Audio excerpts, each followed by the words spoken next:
Hey, wild cards and cowpokes. We are here for another pre-show for episode 5 of our Horror at Headstone Hill actual play. Welcome, JM and Rook. Hello. Hello. So, JM, where are we? What are our characters doing? How many of them are there? Are you their leader? Yeah, I mean we've still got four. I haven't managed to kill off anyone yet.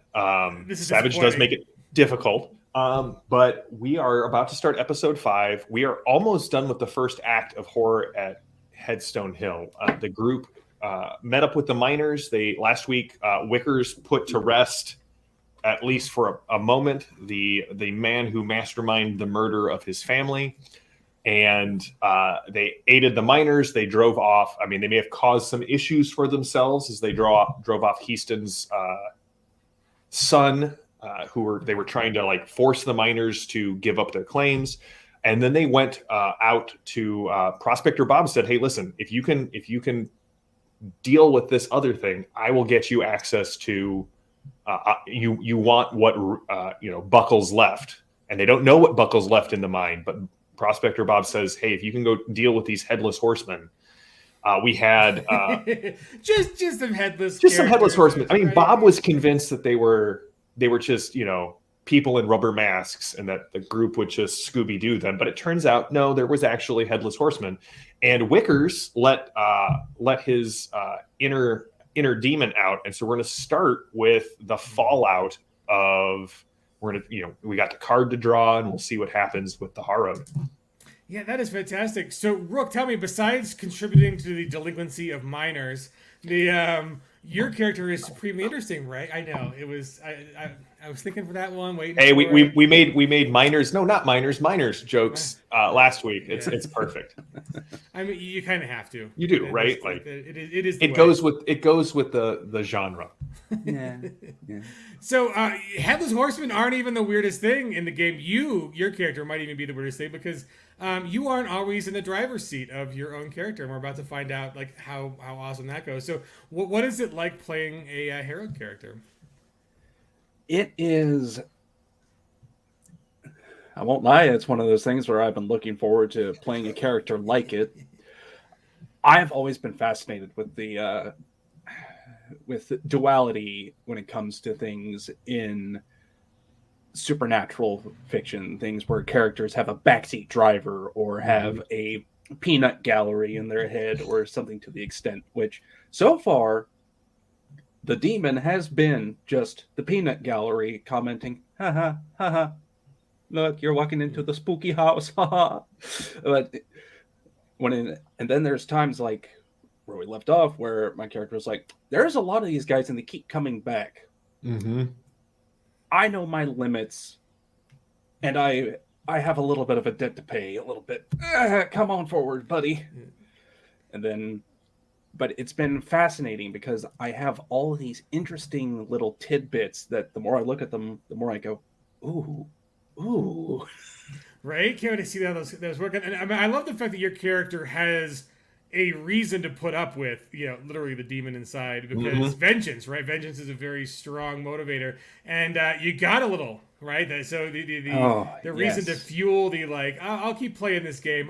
There's things to do on this earth before I'm dead, and I need to get those done. And so I mean, I think so far, I mean, that's kind of one of the more complete, like, check off a list for characters of the cast we have so far. So tell us what it's like to kind of get your little a little click and treat along the way, so to speak.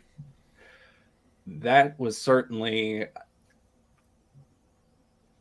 I did not expect for my character stuff to come up as quickly as it did. So it was really interesting to throw a wrench into the party's plans because most of the time when you're in a party, you go, never split the party. Mm-hmm. I don't play that game because people don't work like that. Right. People are not always in that flock mentality. And with Wickers specifically, who has let's be frank, in terms of the hindrance level of his hindrance of vengeance, it is major. Yeah. On top of ruthless and mean, none of those things add up to be, you know what, guys, let's talk this out. Let's just go. Let's all go and we'll deal with my problems. We'll have a nice little heart to heart, you know? No, Wicker says, that's a thing. I'll see y'all later.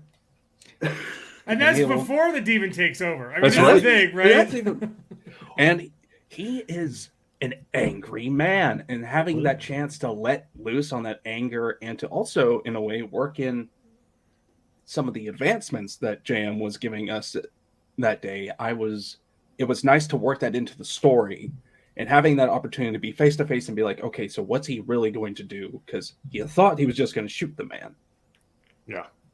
But face to face, it's a whole other level of anger, which, yeah, so. Well, and one of the fun things was bringing you face to face with this guy in Act 1, and then at the end of the episode, we had the reveal that the other two members of the group had done something to ensure that he would come back, and so now we have another Harrowed that they're going to deal with later in the story, and so when that comes back up, that's just going to be a really great moment for Wickers, and two demons going at it should be a lot of fun. Well, and that's the thing, right? Is like I've seen players play Harrowed characters in Deadlands where it's, they are the polar opposite of what they would be if you let the Manitou loose and give it control, and they play it where it's they don't want the control to ever go over, right? They want all the advantages of being a hero, but none of the they don't want to pay the bill for what they want to dine and dash on the whole deal to Manitou. But I think, seeing your character and how you've portrayed it, and then there's this really cool new TV show called The Terminal List, and there's also the main character in that story is going on this big vengeance kick, and there's just some scenes. There's a scene down in Mexico where he just, spoilers, but there's a guy who participated in the killing of this guy's family, and he guts him and just tortures him by pulling his intestines out a foot at a time until he gets the answers that he wants, and then just causes the pain that he wants. It's gratuitous. And I was like, working the Manitou, Rook's playing that Manitou where it's like, to go to the next level and do what you want to do to get your vengeance, you might just be a little loose with letting that Manitou, bring the extra Manitou powers to bear. And I like that presentation. It's like weaponized Manitous, which is fun. Yes, and I'm with you. The couple of other times I've had characters like that at my table. It's very much been the Jekyll Hyde mentality, and Rook does a great job of being like, no, I'm an anger fueled rage monster, possibly even more than the Manitou that's in the back of my brain. The Manitou has nothing on Wizards. Right. I have not even touched the multiple layers with you, JM, on how angry this man is, and it comes out though. It comes out, and I've also but on that same flip side, when dealing with the Italian children, and how he said "arrivederci," that is actually a tidbit for people to be like, okay, why does he know Italian? That's right. You sent me his background, and it's like, I'm digging it. Yeah, and there's still more layers that I haven't even written in the background, and that I need to talk to you about, because there are important layers that let all of this mystery around him add up and make it like, this man is so angry, but I can't be angry at him for being angry because Yeah, no, it just makes for very impactful storytelling.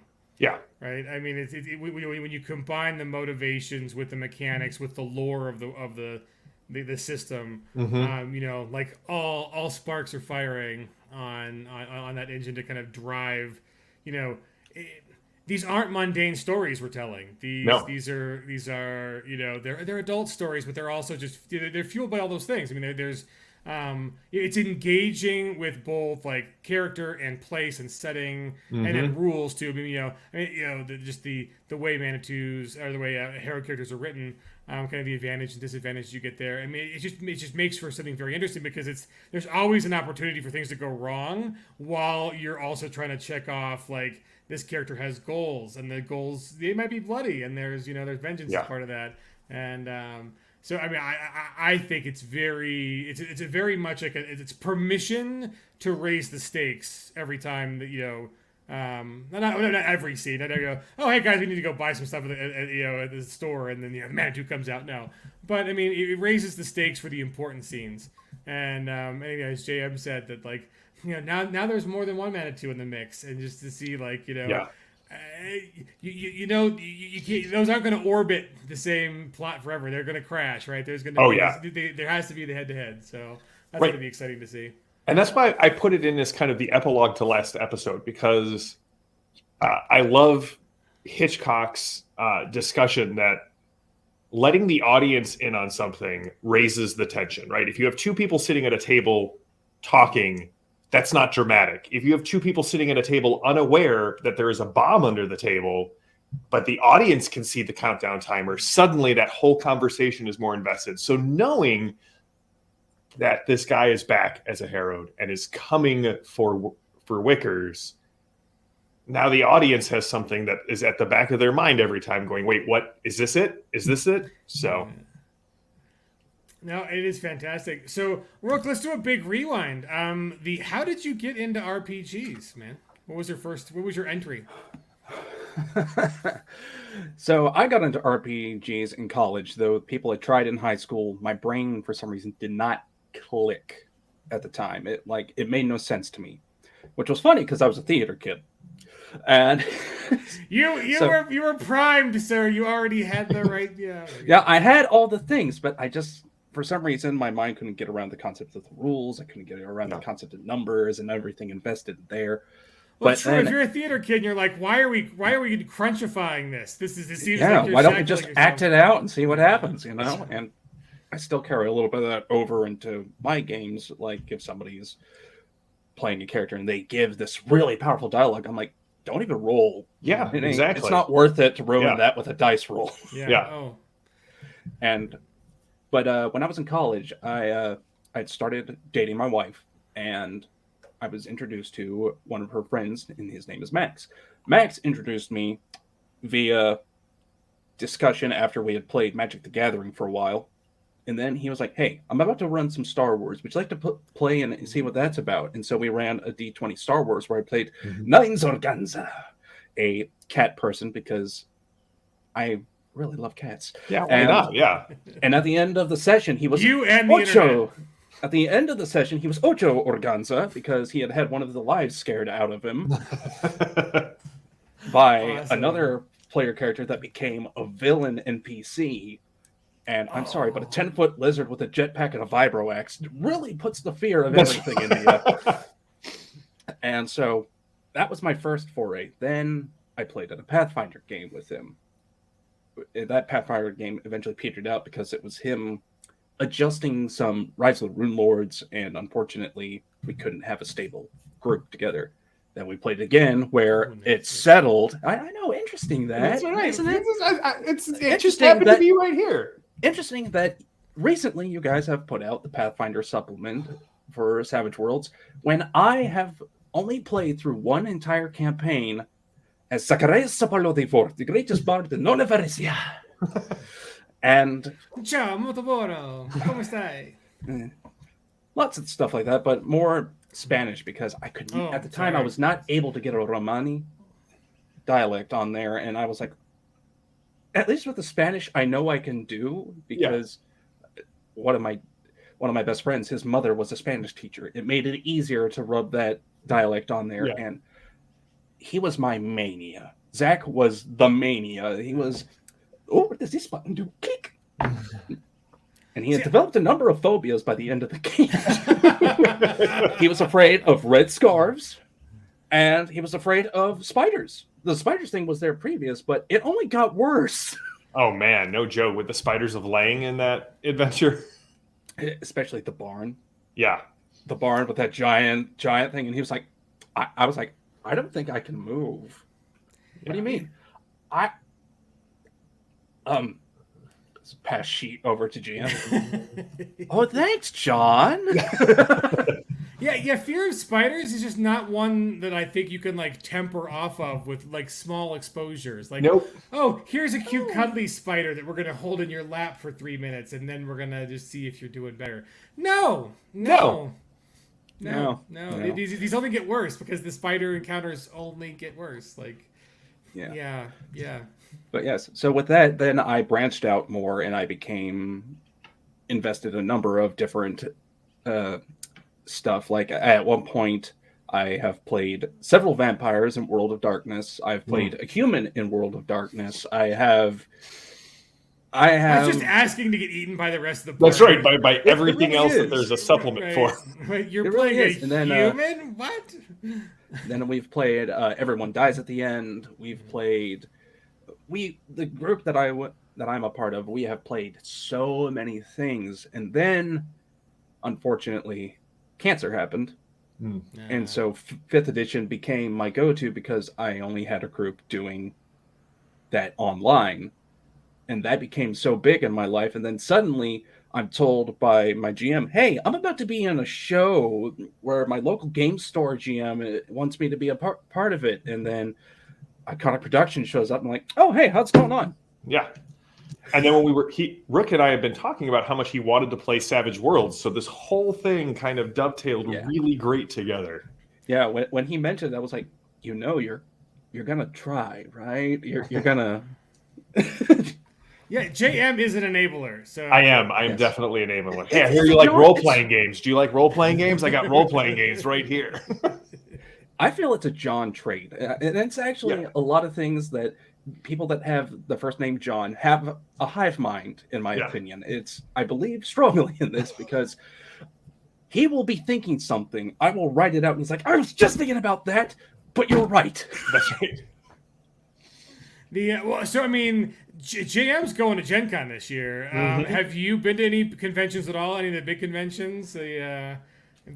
As much as I wanted to go to this Gen Con because they had been talking about it in the Iconic Discord where I serve as moderator.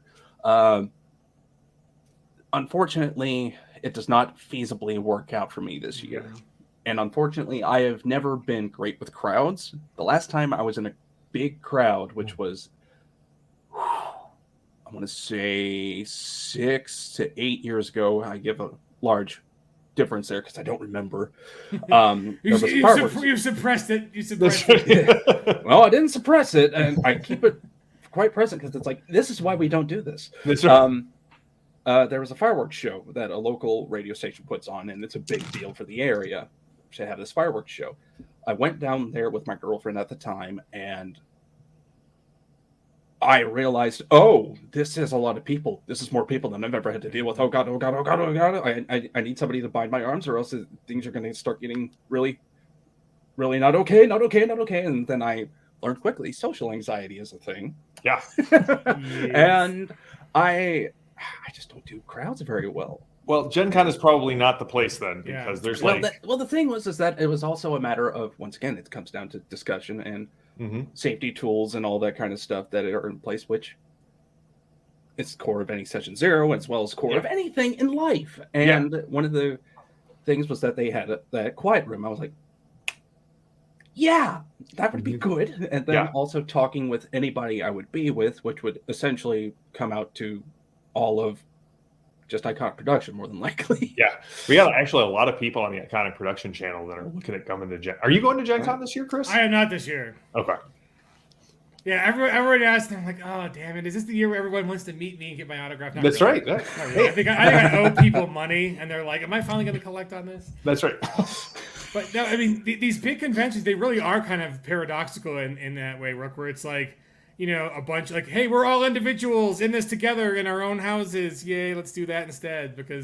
Or else you could just get into crowds and do all the things you hate about like dealing with normies. But then the people around you are like, they're kindred spirits. But it's still like, I don't want to wait in a queue for 45 minutes. Oh God, you did not wear deodorant, sir. Like all the other things. It's just like triggering. It's that just sounds like backstage of the theater show.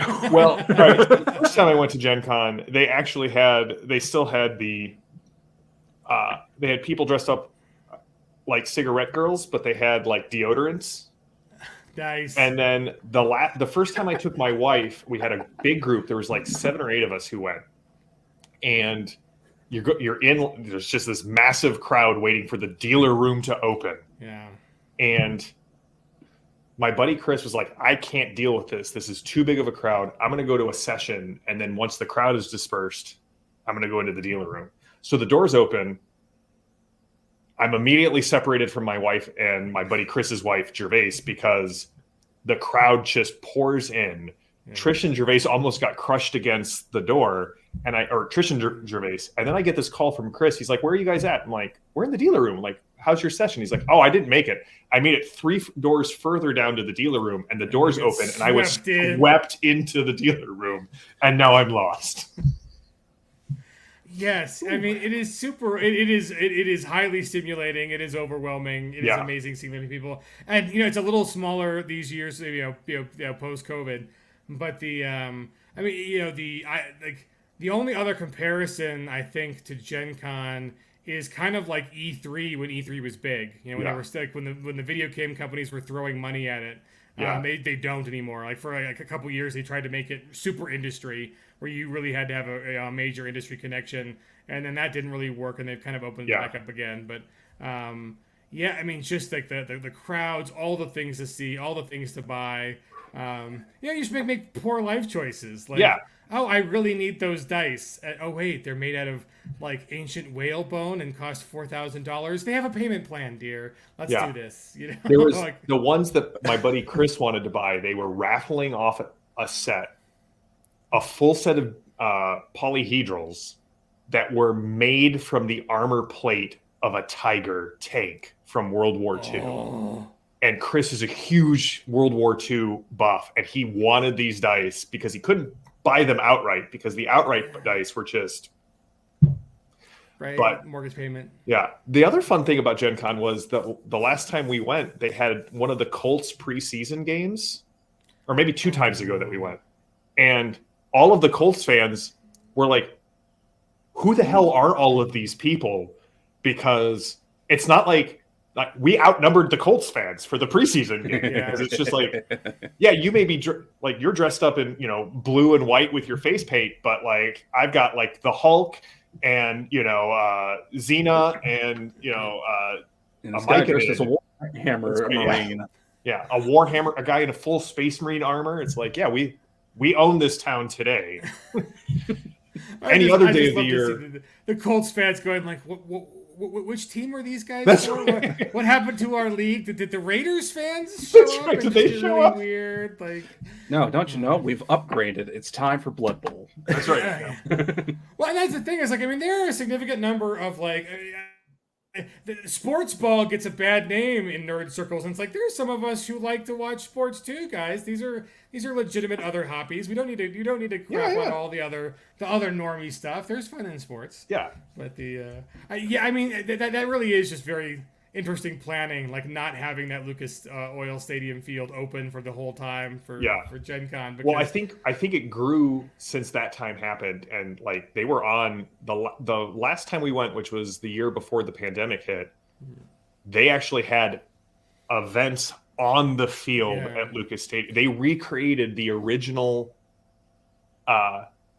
like Gen Con like size, like what the original one was, and they had like the Gen Con museum there. It was awesome. I did get to see that. And like, I mean, literally, it took so people who haven't been, like, Lucas Oil Stadium is a big stadium, and the only part that you could tell you were on the grass was they left out a probably like 3 foot by 6 foot little section, but they put protective flooring over the whole rest of it. But they left a section for the football fans to come over and you could get your picture taken on all that was left. But the rest of the field was literally just covered board game tables, and then that whole area with the original Gen Con. So that was super neat to know. It was awesome.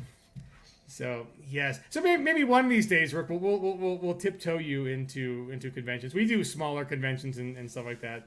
But that's the amazing thing about now is I think the pandemic has fueled online gaming, and so you don't have to do the like social anxiety stuff. Well, it is bad. Like you got to turn a camera on and talk to other people. But like it's the solipsism is good. Like you could all be fake, and this is just gonna be part of the programming. Like we were talking about Philip K. Dick right before the show, and so the. Yeah, I mean, that's a kind of the new wave. So, how have you found that, Rook? Have you done a lot of gaming online using like the virtual tabletops? Ever since I had to start playing online when I was quarantined on my own because of my own things, not because of COVID, but because people breathing on me could have killed me. It was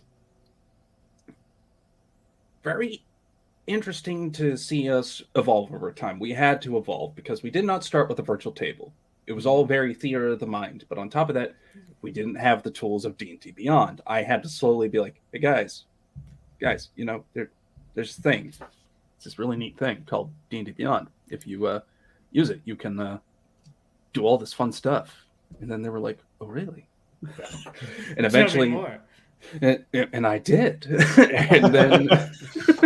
And then we all migrated there. Then it came a moment of like, okay, we're having a really big problem because physical maps just aren't helping because it's hard to determine colors. It's hard to determine characters. We're just having a lot of issues with that. And I go, hey guys, did you hear about Roll20? And I mean, this sounds like a drug habit. Like you start simple, like enablers. Right? Yes, and I'm apparently the dealer, and I feel a little weird about it. But no, and I play in not a lot of games that use any virtual stuff. A lot of the times, like a lot of times that I'm playing stuff like with JM or I'm playing with other people, and it's a lot of theater of the mind. I very rarely ever touch a mapping tool of some sort, and then when I'm running, I have another camera that I just put on a little whiteboard, of which I epoxied. There we go. Mm-hmm. Epoxied a section of a map on so that I can be like, okay, here's your battlefield. Here's your little meeples. Mm-hmm. Let's move them there. Your baddies, like my baddies are magnets. Yeah. Nice. Like in various colors. So I can keep track of certain types of enemies, certain ones, and they can go, what is that? Why is that one different? Yeah. Tell me. Well, no, I love the accessories because it's like it brings gamers together with like the Hobby Lobby crowd on like the knitters and the crafters. And, like you're all on that one aisle with all the little bits and stuff, and you're like, oh, that could be Ghost Rock, and oh, that could be And Savage Worlds, like if you do the stuff on the table, well, okay, we kind of want like a yellow for shaken and then like a red for each wound, and you can keep track of it with like the little fidgety bits. So I just love how like the gamer guys, like they start doing this little bins with the little open hatch, and there's little cubby holes, like you see like the needlework, the fiber artists, usually more typically their wives. And there's a great gaming couple here in Denver who it's like, she's got her knitting stuff and all little things, and then he's the Jim. He has all the gaming stuff in his little cubby thing. And it's like, gaming accessorizing is fun. Like it is. Oh yeah, hands down. It's definitely one of my favorite parts about the hobby is looking at something and be like, that would be awesome for this. I need it. Yeah. Right, and then you get into terrain building, and it's just like people will spend 6 months building a very awesome diorama that the players either avoid like the plague. I see that demon temple. We are not making that choice. Or they're like, oh, the scene that you think is gonna be this epic battle, and they're like, oh, the dice rolls and you guys win or lose, and so you did this massive, wonderful thing for 5 minutes. You're like, okay, there will be an excuse to bring this out again. I will find a way.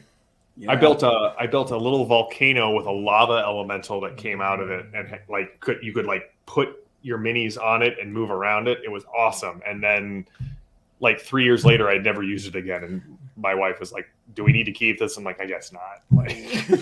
And a tear was shed as it went out. And I mean, foam is expensive, guys. People don't realize it's expensive stuff.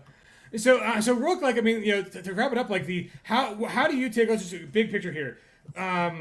Even with the social anxiety and stuff, do you prefer getting together in the same room and feeding off the energy easier because you're closer, or have you been able to recreate the kind of theater dynamic online? Is it possible to really get back to that same level of for similitude? Yes. Ooh, nice. Wow, SAT word of the day. But in many ways, I'm fine with either. And there's a main reason why I prefer in person, and it's because of a problem I have found with online gaming is that people's ADHD, because everybody at this point has some variation of it, because we're cooped up or we're busy all the time and we need to stimulate our brains. And our brains sometimes want to be stimulated in several different ways than the one that we're trying to gun for. And I prefer in person because I can be like, hey, buddy, we're here. We're here. And it drives me nuts to be at some tables where people are not paying attention to what's being said by the GM, because they're telling a story, and some of the details, even if they're not aimed at you, are still pertinent for the story. Just because your character is currently not in the scene does not mean that you could not be paying attention, being like, wait a minute. This, I find that people are not as invested in the other stories when they're focused on other things and all that. And you could be focused on everybody's story, which sums up to the weave of the story that is everyone's story. And it's very frustrating for me to deal with stuff like that, where people are constantly doing that. You'll see me on the show, I will admit, I will be checking my phone. It's because my wife recently broke her leg. So I'm checking to make sure, does she need something? Is there something important that I need to take care of? And excuse myself for a moment from here, deal with this. And that's about the only time that I do it, because any other time, do not disturb, face down, away. Yeah, I know game masters are like no phones at the table because of the same thing. It's like it's such an easy thing to get your mind out of the scene. And like you said, even if a character isn't invested particularly in that particular detail, their character is in that world, right? So the world is still should be affecting that character, and they should be part of it. So yeah, I agree. It's a tough balance where, when we are in our own homes, all the realities of being in your own home still apply, right? Like the wife, the kid, the dogs, the everything else that the guy coming up, ringing your doorbell or whatever. And take you out of it. But I mean, I love the fact that we've got the virtual, because it allows people to game more, I think. And I think it's easier to be able to say like, hey, can I have 2 hours where I'm still here, but I can still, I can divide my attention, versus like, hey, let's all get together in someone's basement. But I do miss it. I do miss the face-to-face. I think there's nothing better. And that's why I like conventions too, because there's a certain amount of like, we're going to do this for 3 or 4 hours. So let's do this. And there's really nothing else you need to be doing right now. Like you're fed, you're housed, everything's, you're here at the table. This is it's going to be a one shot. So people usually, make a little more, less character saving choices. And so I'm jealous. What do you do with those? Yes. Well, I mean, you decided to take a character who was already dead, sir. So it doesn't apply to you. Well, one of the things that I have found is that players don't take enough risk anymore. And I get that it's part of the whole thing where the story has moved forward, where we're trying to make characters that are like, let's try to do this and we'll try to handle it safely. It's not like back in the days of Dragonlance per se, where you have Caramon going Leroy Jenkins into the middle of a battlefield just because he has a sword in his hand. And a lot of times we lose a lot to it. Like there becomes a moment where there's just more talking happening than something being done. And I tend to be the one to be like, okay, I feel my attention waning. My character's attention has waned since before this conversation began. Let's go. And it's a little bit of that choice paralysis combined with safety paralysis. It's the best way to phrase it. And people trying to keep their characters alive because they're attached. And that's all well and good. But you're an adventurer. Go adventure. Well, and I think there's two things that also contribute to that.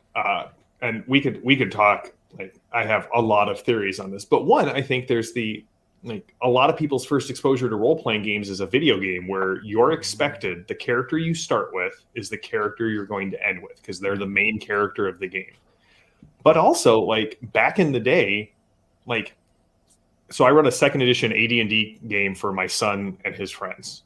There's been a lot of death, but like when someone dies, it's 6 3d6 rolls and a hit die roll, and you're back in the game. Like making a new character doesn't took like 5 minutes, but now with 5th edition GURPS, which we talked about last week. Which, by the way, Lily, don't watch this episode. I think I'm buying her Discworld GURPS as a Christmas present and sending it to her so that she sent me a ton. She sent me the whole guard sequence. I just finished up the first one. But like when a character takes an hour to build, not only are you more invested, but that death represents at least another hour. Unless you're like level 5, 10, 12, 15, now you're talking like even longer to build the character. So we get people who are like just through sheer investment of time. Whereas in the early days, you might go through 7 or 8 characters before you find the lucky one that lives. And so when they died, you've actually been playing them for a length of time, and you get a little bit more attached to them. Yeah. No, it's true. I think when you mentioned video games, I think there is that sense that a video game is you're only good at it if you get all the loot, your character is maximized the possible skill tree, and they survive the whole time. And that's just not the truth with RPGs. I mean, it's about if you realize it's really about telling a compelling and interesting story, even if that means your character has to make an early exit. So like I'm fully willing for Wickers to die at any moment. And it does help, of course, that Savage Worlds Deadlands does have these archetype card sets, and making that a new makes one it is easy. So much easier. And I already know what happens if Wickers dies. I know who's getting pulled in. I know. I haven't told JM, but That's fine. I don't want to know. I want the surprise. So it is definitely one of those things where it's like, especially for this particular series, we're here to showcase. That's why I was like, okay, let's check out this Harrowed thing. Let's check out this Harrowed thing. And then at the end of last episode, I was like, there's only one thing on the Harrowed list I haven't gotten a chance to check off other than Stitchin'. Let's let the demon out. Yeah. And holding on to all the things and all that is a hallmark of a D&D game where people have become afraid of challenge. And I need challenge. I have in a game that I will be playing at some point in the future, I have a game that is with a character in it who cannot cast above a 3rd level. Anything he has beyond that, like any spell he gets, once he uses that spell slot, it's gone. And it's tied into the lore of the world, but it doesn't have to be. But I'm like, but it makes sense. Yeah. And because playing a wizard in a world where magic does not come back, so anything he finds, it's like it's like he's finding a scroll and he's like, oh, thank gods. Or and his entire thing is he's there to catalog magic, and so if he has to use some of it, he's incredibly infuriated by it, and it makes the character far more interesting, and it raises the stakes. So is this a homebrew that you're cooking up? No, this is a homebrew that my GM in my normal games, Lee, the one who played in the Fading Suns game. Yeah, she played Captain Calypso Mars in our Fading Suns games. And Captain Klepto Mars, I guess you could say that too. Yeah, I mean, Klepto Mars too, yeah. But yes, but she is designing a world, and I am, you could say, heavily invested in that. I've written a sizable document of lore for it pertaining to the only undead that will ever be found in it. Ooh, nice. Yeah. We've dealt with undead and all that, and it was just, I played a cleric at the time that she decided to bring undead in, and I was like, oh, you poor sweet honey, I'm sorry. I gotta break your toys. And then, of course, I managed to make everybody cry with that character when he became a Claridin, as I call it. Cleric Paladin. Especially if I'll explain that joke another time. So, he did live Claridin clear. All right, I'll tell it now, actually. Alizir Farmer was named because I was like, I have a half-drow friend who does a lot of this. What do I name a half-drow cleric paladin? He goes, just mix and match allergy medicines. it was a beautiful thing. So Alazir, Allegra, and Zyrtec. Nice. And nice. then when I was looking at the classes, I was like, oh, he's a Claritin. When I worked in medical, it was amazing how many pharmaceutical names became like they're just great bad guy names and kingdom names. They sound great, right? And then there was a certain kind of infection called orchitis. Yeah. There is nothing more in line with being this is a baddie than orchitis. Yeah. And it's one of those things where I've enjoyed going into a hospital to have to deal with that, and I find out, oh, that's have me on this. Oh, yeah. Right. And they all end up sounding like they come from the same language because, right, they're all sort of built on the same parts. Yeah, exactly. And so it's definitely been a blast to write up that document with all of that with her, and having characters. Every character that I've made for that already has a disadvantage. I have a character like she's flat out said, this is going to be, well, she didn't say it this way, but she has said that it's going to run a lot like AD&D. Characters are going to die unless you do it smart, in which case, all right. And I have over 300 characters that I've yet to touch. And one of them he's missing an arm. He lost an arm in a thing, and he's trying to relearn how to do it. And he was a lefty. Yeah. So I have a monk for that. And then, like I said, I have the wizard who's like... And no, I love that. That concept's fantastic. I mean, I was actually reading some Fading Suns last night of all the coincidences because so apparently whoever was writing Fading Suns, they worked in like a lot of like Italian condottieri stuff into some of the planets, you know. And there's a famous English guy who's like, I think it was John Hawkwood, who went around and was like, you know, made his name running around being a condottieri during the Italian Wars. And I actually found an ancestry. Oh yes, right, the cover. I love the cover. So one of my like purported ancestors apparently was a condottieri. Like he was a German guy who went into Italy and was doing all the things. And I guess famous enough where they actually make a little 54 millimeter, you know, model because that's a whole hobby for the people who do models painting, right? It is. Right, and I like George Martin collects those. Like George R.R. Martin, does the little, you know, the knights and paints and all that kind of stuff. Anyways, it came up and I'm like, so I'm researching like real life people, but it keeps pulling me into Fading Suns, and I'm like, wait, why are these two worlds colliding for me like this? I'm looking up real world stuff, but now I'm getting like the Fading Suns wiki, and I was like, oh, someone did their research when they were making this RPG. Oh yeah, so. Bill did a great job with it, and it's funny that you mention all of that because when I ran Fading Suns, I based the whole meta structure of the campaign on Dante's Divine Comedy. That makes so much more sense now. Yeah, and so it's like if you read through the Divine Comedy, he's pulling a lot of that, like the people who are in hell.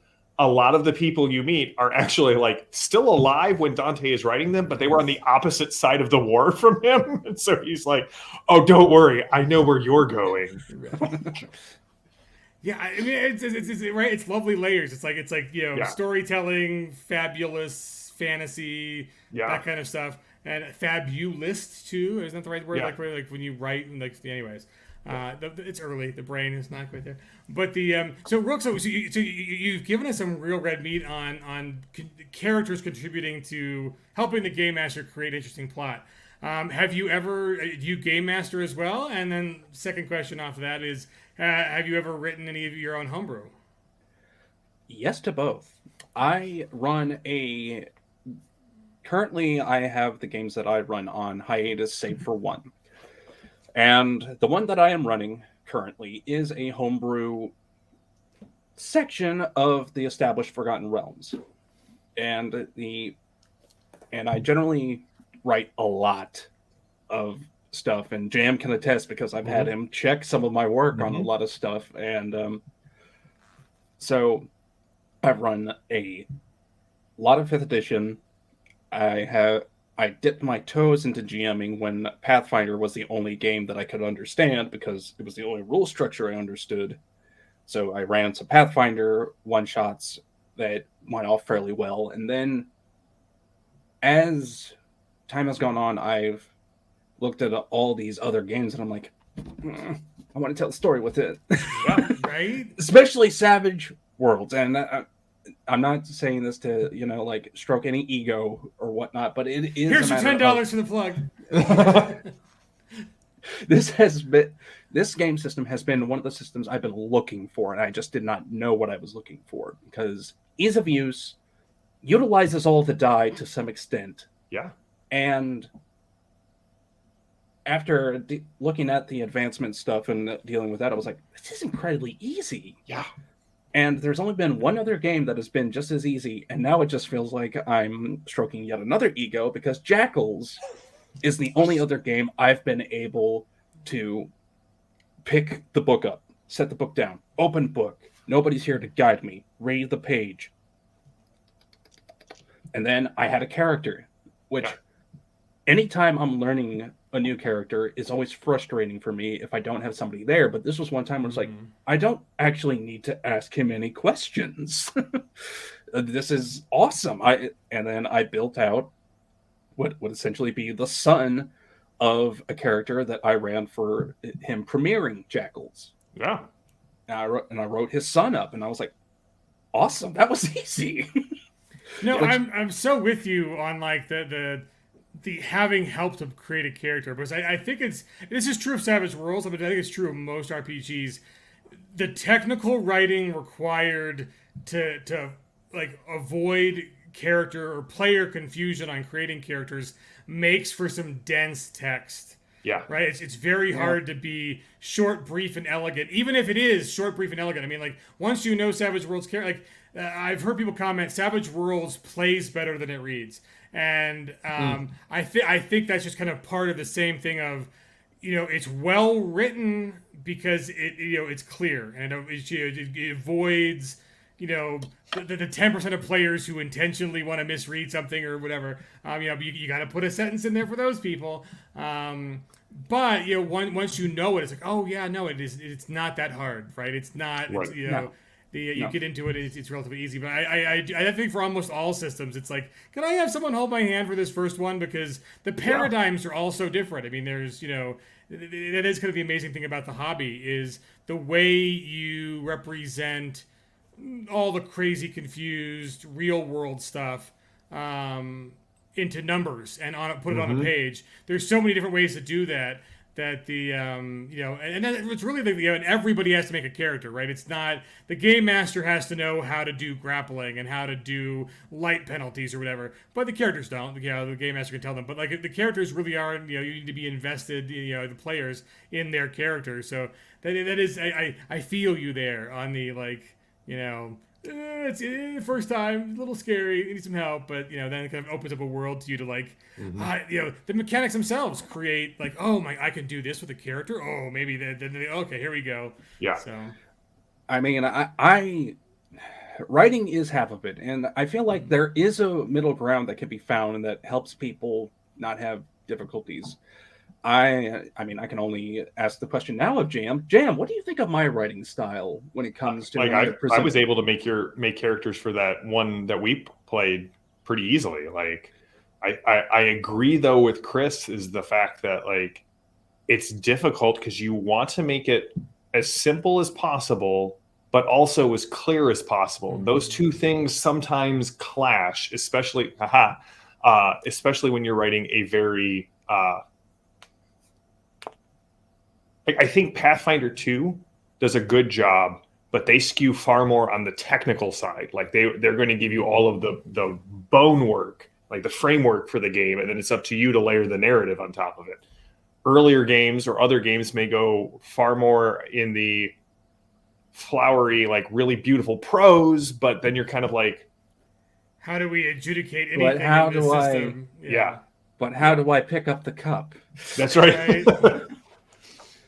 The simplest game is, of course, Parsley, where everybody at the table is only playing one character, and you're playing through like a Zork text-based game.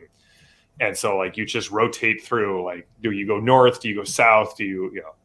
Have you ever played Parsley? Oh. It is a bizarre game. It is a wonderfully weird game, and you play through like the old text-based games. So everybody is one character and control rotate. So it's like you see a forest to the north and a lake to the east, and the first person's like, "Okay, we go east." You were eaten by a group. Damn it. Okay, we go north, and like the key phrase, if you're ever playing Parsley, is always the first player should always ask, "What is in my inventory?" Because it does not tell you what's in your inventory until you ask. Just a beautifully weird game that captures the feel of, you know, playing the original Zork game or the original Quest for Glory game, or any of the Sierra Hunt games. the Wumpus. That's right. Oh god, I love Sierra. King's Quest 5. Oh my god. King's Quest, Quest for Glory, Space Quest. Like that first time that you realize you can turn the jockstrap and the Rubik's Cube into a slingshot.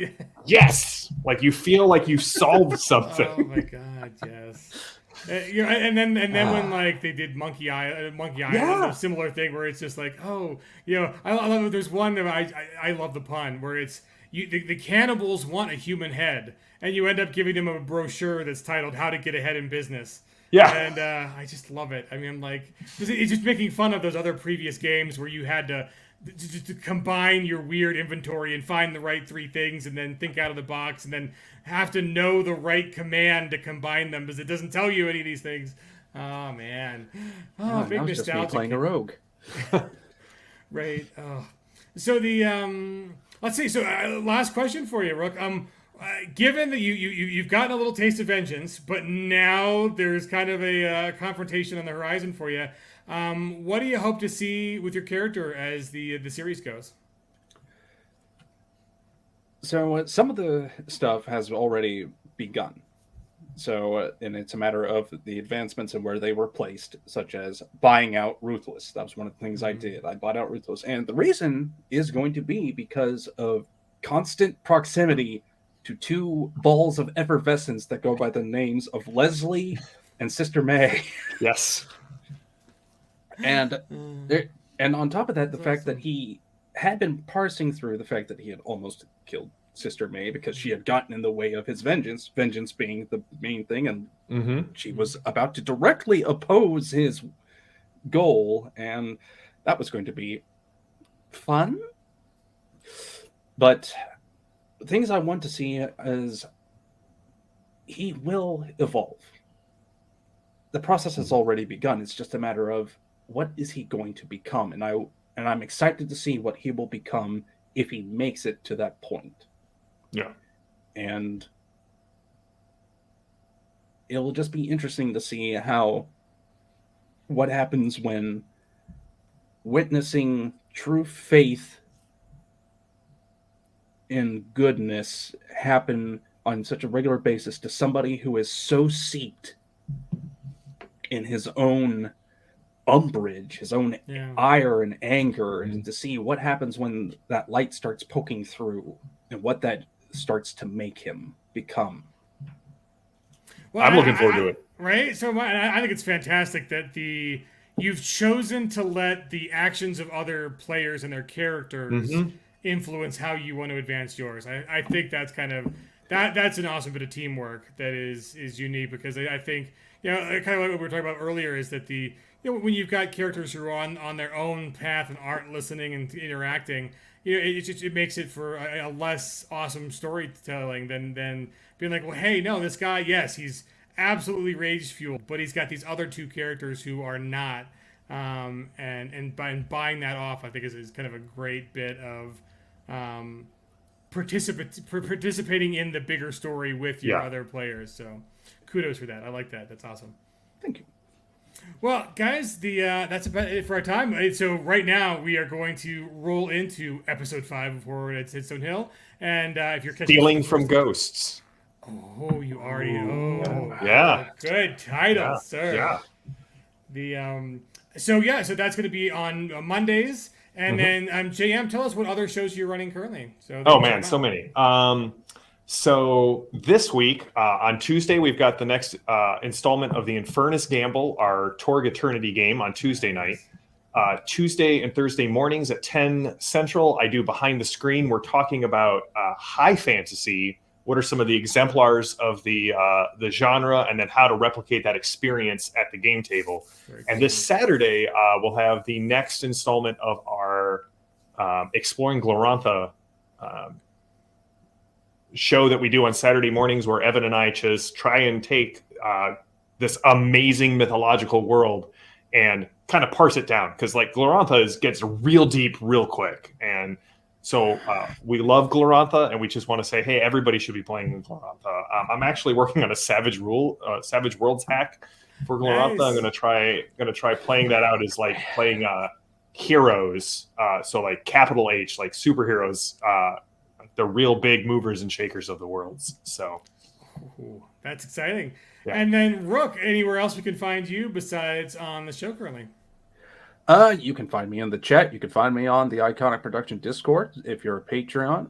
If you're not, you can always join and Become one. become one. one. And you can talk with me. I do not do a lot. You can also find me on social media at Rookette on Twitter. In which case, if you have questions and all that, you can always shoot me questions there.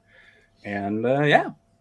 Awesome. Well, I look forward to the homebrew from you, sir. Like, it sounds like you just have binders and binders of stuff, and you've shown JM some of it. But the I love the creative process, even if the games never see the light of day. Just the binders of creativity are just wonderful little things. So, well, thank you guys. It's been awesome talking with you, and we are going to go into episode 5 of Horror at Headstone Hill right now, guys. Cheers. Awesome.